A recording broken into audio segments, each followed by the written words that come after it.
Hi guys, welcome to another episode of Ultimate Bucket List. And on today's show, I'm here, Barcelona.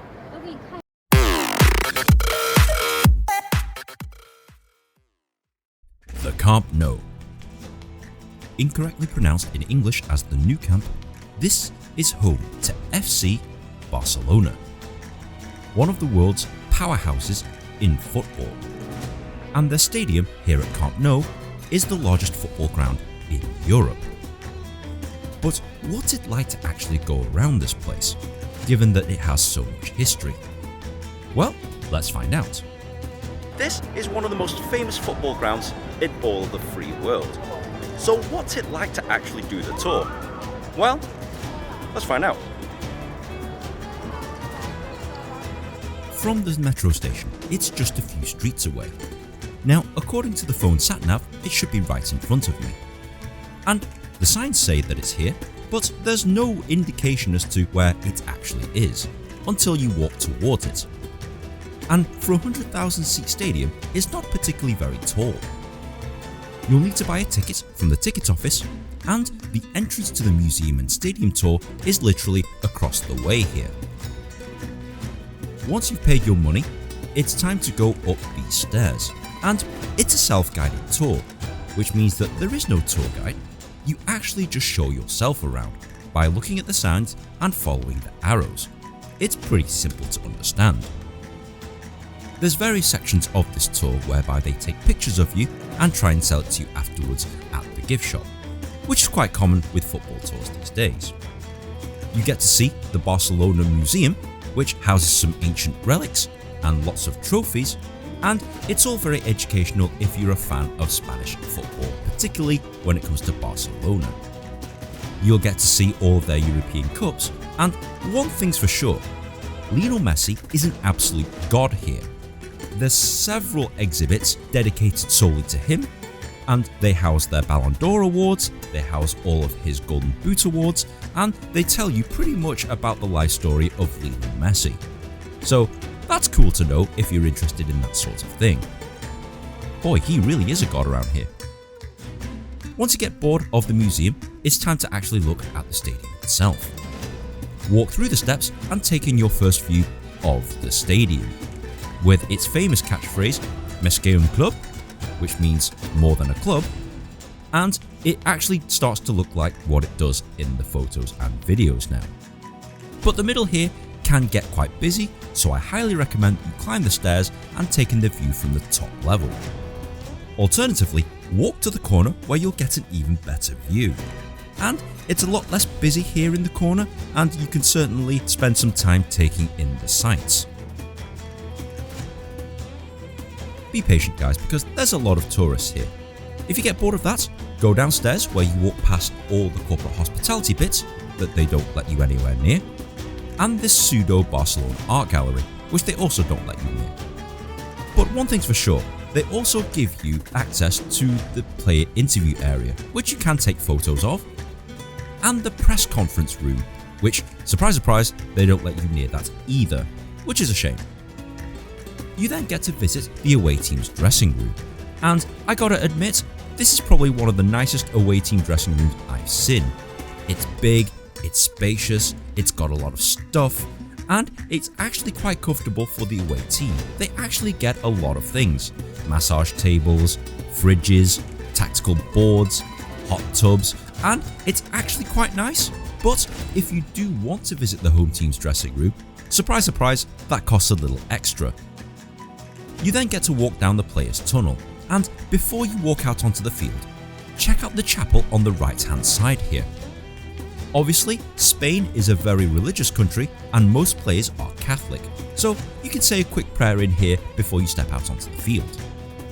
Take lots of pictures here guys, because once you walk up those famous stairs, you'll get to see the field in all of its glory. Well, in theory anyway, because it's really, really packed out here. Once you make it past all of the crowds of people, you get a nice unobstructed view of the field. Except for these security guards that just get in your way in your photos. But other than that, you get some fantastic views of the field at ground level. If you're finding the crowds a bit tough to navigate, take a seat in one of the dugouts. And it's actually a pretty nice place to sit, although you'll get lots of people trying to barge you out of the way to take photos of it, which can get quite annoying. Overall guys, if you get bored of the field view, I highly recommend buying some Barca grass. Actually, no I don't. They actually sell bits of grass here. Are you guys kidding me? God, you guys will make money out of anything. Now that I've found a quiet part of the stadium to actually talk to you guys, let me just tell you a little bit about the stadium. Well, it used to hold over 100,000 spectators, but they've reduced the capacity for various reasons, but it's still a massive stadium.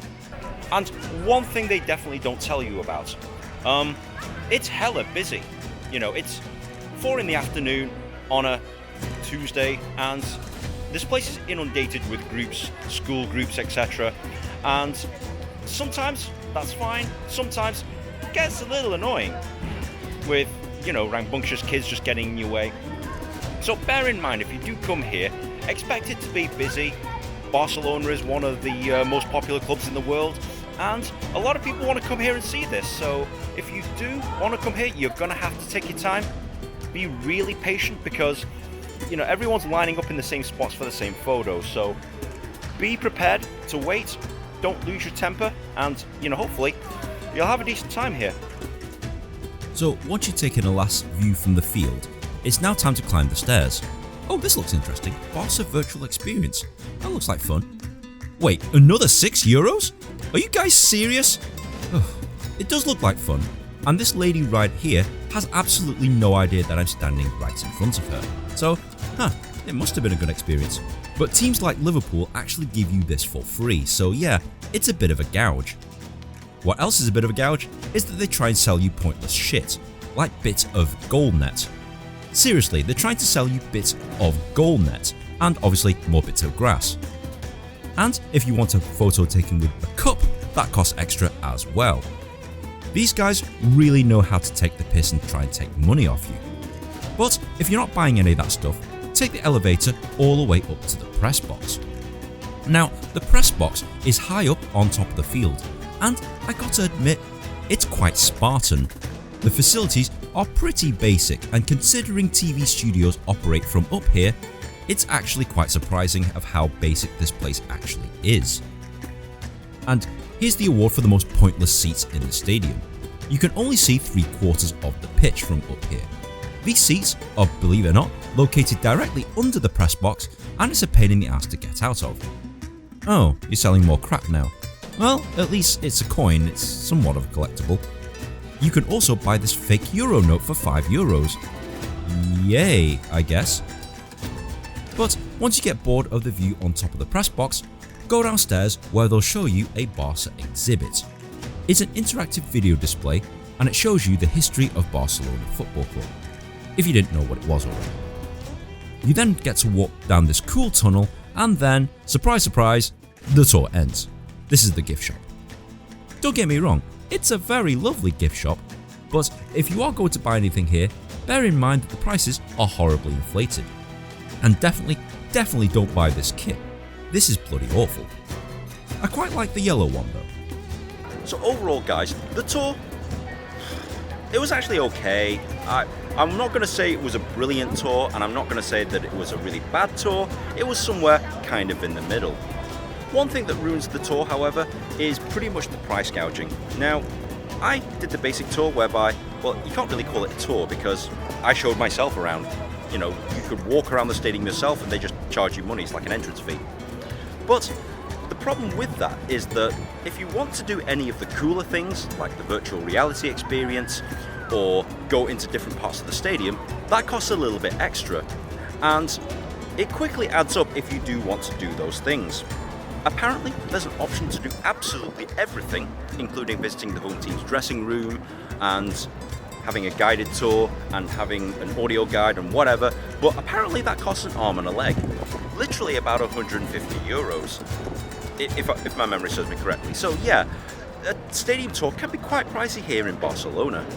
But if none of that phases you, if you're okay paying for extra little bits, or even if you're okay with the basic tour, one that I've just shown you around, it's actually not bad. if you do like football and you do like Barcelona, I highly recommend that you come here. However, if you are in Barcelona and you're not a big fan of football, don't bother. Okay, Ninh, I'm sold. What do I do? Well, you need to come here to Camp Nou. Now, it's served by about 3 different metro stations, so I'll put them on the screen there. That by far is the easiest way to get in and out of Camp Nou. The cost to do the tour? Well, I did the basic tour where I showed myself around, and that cost about 23 euros. Obviously, if you want a guided tour, that costs extra. If you want an audio guide, that costs extra. If you want the virtual reality thing, that costs extra, etc, etc, etc. Be prepared to spend extra money to see the better bits of the stadium. Is there anything else I need to know? Yes. Even though they do allow you to take photos and videos, more often than not, you won't be able to. And the reason why is because it's so busy. This is one of the most famous football clubs in the world, and they just let people in, kind of, willy-nilly, and it gets crowded, especially with school groups, so you'll be hard-pressed to actually get a decent shot or a decent video take. But if you are patient and if you get people to take the photos for you, it's actually not too bad. Be prepared to wait, however. The stadium, as you can imagine, is quite big, so you'll be doing a lot of walking around. So if you're not good with your legs, some parts of it, bit sketchy. Where does this rank in the hierarchy of my stadiums that I've been to? Well, kind of like that. I've actually been here before, but I did the tour again to video it for you guys. And do you know what? I'm actually going to drop it at a couple of levels, mainly because of the price gouging. Something that didn't happen the last time I was here. But overall, guys, the tour was pretty good. If you are a fan of Spanish football or Barcelona, I highly recommend it. If you have enjoyed this episode, please be sure to like, share and subscribe. Comment on the comment section below, and if I get enough suggestions, tweet them at me for other bucket list ideas. I'll go ahead and do it. So guys, thank you very much for watching, and we'll see you in the next episode.